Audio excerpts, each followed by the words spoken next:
Hello दोस्तों, नमस्कार। बहुत बहुत स्वागत है आप सभी का एजे स्टडी पॉइंट में। आज के इस वीडियो में हम लोग पढ़ने वाले हैं गुणनखंड और गुणज। यह बेसिक मैथ्स का पार्ट 5 है, यानी कि इससे पहले 4 वीडियो अपलोड हो चुके हैं। उम्मीद करता हूं उन सभी को आपने देखा होगा।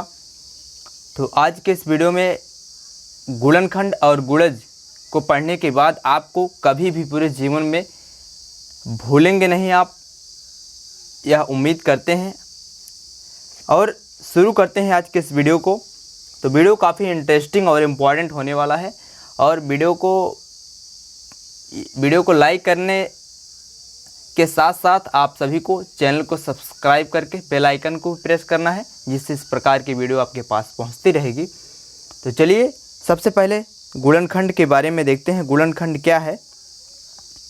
तो गुणनखंड के बात करें तो गुणनखंड का हम लोग पहले अगर अंग्रेजी नाम से हम लोग इसको समझें तो गुणनखंड को कहते हैं फैक्टर। क्या कहते हैं?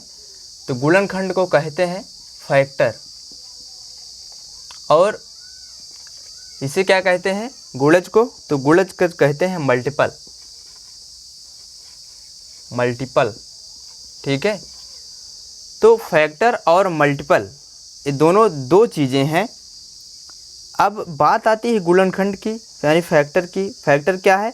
तो किसी संख्या का गुणनखंड वे सभी संख्याएं हैं जो उस संख्या को पूरी तरह से विभाजित कर देती हैं। तो आप लोगों को परिभाषा तो रटना नहीं है, परिभाषा पूछी भी नहीं जाएगी। तो जैसे मैं कहूँ आपसे, मान लीजिए यह 42 है, ठीक है, कोई संख्या है 42। तो 42 के गुणनखंड, 42 के गुणनखंड, तो 42 के गुणनखंड निकालने की बात आए तो मैंने अभी बताया कि किसी संख्या का गुणनखंड वे सभी संख्याएं हैं जो उस संख्या को पूरी तरह से विभाजित कर दे। इस संख्या को पूरी विभाजित करने वाली जो संख्याएं हैं, जो सभी संख्याएं होंगी, वे सभी गुणनखंड कहलाएंगी। 42 के वे सभी गुणनखंड होंगे। जैसे एक है, एक तो सभी संख्याओं का गुणनखंड होगा। और एक के अलावा और कौन सा हो सकता है? क्या 2 हो सकता है?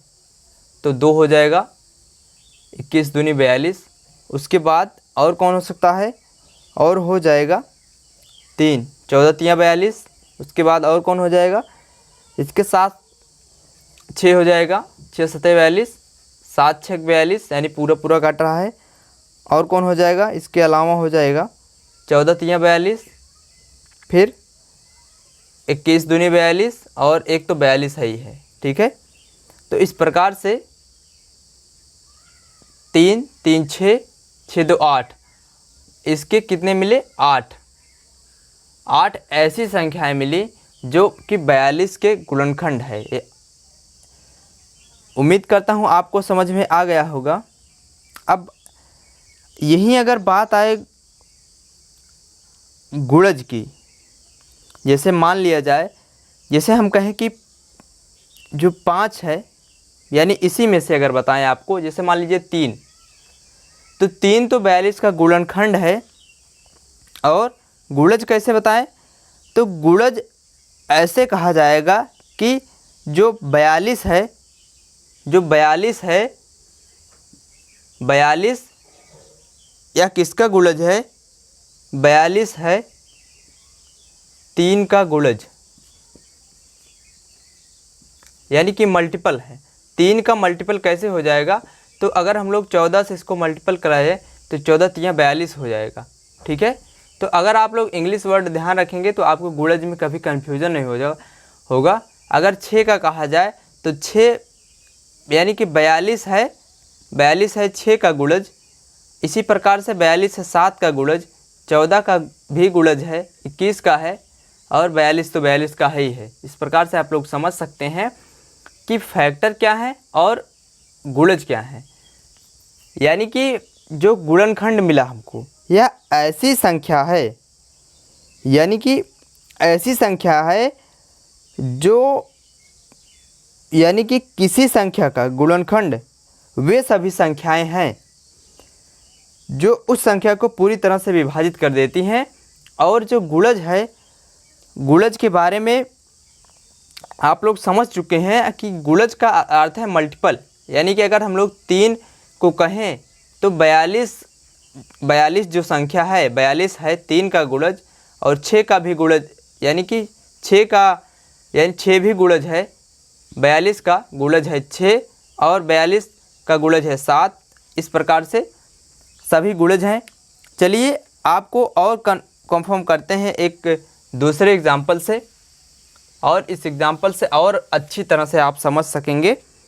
जैसे कि आपके सामने है 35, यह है 35 कोई संख्या है, और इसके सभी गुणनखंड हो सकते हैं। कौन कौन से हो जाएंगे? इसका जो गुणनखंड हो जाएगा, गुणनखंड, तो गुणनखंड सबसे पहले तो 1 हो जाएगा, 1 है। उसके बाद क्या हो जाएगा? 5 7 35, 5 हो जाएगा। उसके बाद 7 6 42 और 35 1 35। इस प्रकार से 4 संख्याएं ऐसे मिली, 1 5 7 और 35। ये सभी गुणनखंड है 35 के। यही बात आए गुणज की, यानी कि 35 के गुणज, 35 के गुणज कौन हो जाएंगे? तो 35 के गुणज है 1, और कौन है? 5 है, 7 है, 35, यानी कि 35 के गुणज। ठीक है, तो 35 जो है यह 35 है इन संख्याओं का गुणज, यानी 1 है, 5 है, 7 है और 35। ठीक है, कैसे? तो 35 1 35 हो जाएगा, यह भी मल्टीपल है। और 5 7 35, 7 5 35 और 35 1 35। तो ये सब मल्टीपल है 35 का। तो 35 है गुणज किसका? 35 किसका मल्टीपल है? 1 का भी हो सकता है, 5 का, 7 का और 35, तो 35 का मल्टीपल है ही है। इस प्रकार से आप समझ सकते हैं। उम्मीद करता हूँ आप सभी को समझ में आ गया होगा। चलिए अब हम लोग एक निष्कर्ष इससे निकलता है। क्या निष्कर्ष निकलता है?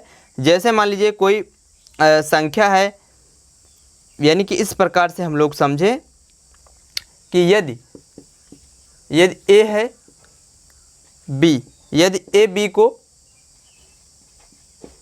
पूर्णतया विभक्त कर देता है,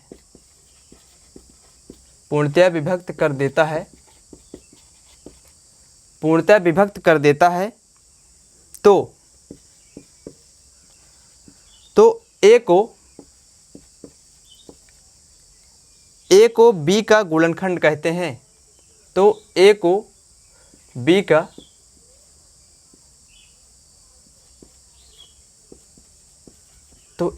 का गुणनखंड कहते हैं। बातें समझ में आ रही होंगी। और यही बात की जाए गुणज की, तो बी को, यानी कि जो संख्या है बी को ए का गुणज कहते हैं। जैसे मैंने अभी एग्जाम्पल में बताया था। ठीक है, यदि ए बी को पूरी तरह से विभक्त कर देता है, यानी कि बी कोई संख्या दी हुई है और ए विभक्त कर रहा है, तो ए को बी का गुणनखंड कहेंगे, और उसी संख्या यानी बी को ए का क्या कहेंगे? गुणज कहेंगे, मल्टीपल कहेंगे। एक की पॉइंट है, एक प्रकार से फार्मूला समझ लीजिए, इससे आप लोग ध्यान रखेंगे। अब हम लोग गुणनखंड और गुणज के बारे में समझ चुके हैं। तो एक टर्म आता है अभाज्य गुणनखंड का, और अभाज्य गुणनखंडों की संख्या भी पूछी जाती है एग्जाम में। तो इसके बारे में हम लोग जानेंगे, अभाज्य गुणनखंड क्या है और अभाज्य गुणनखंडों की संख्या के बारे में जानेंगे अगले वीडियो में। और इस वीडियो में हम लोग गुणनखंड और गुणज के बारे में समझ चुके हैं। अगले वीडियो को यहीं एंड करेंगे। मिलते हैं नेक्स्ट वीडियो में नए टॉपिक के साथ। जय हिंद, धन्यवाद।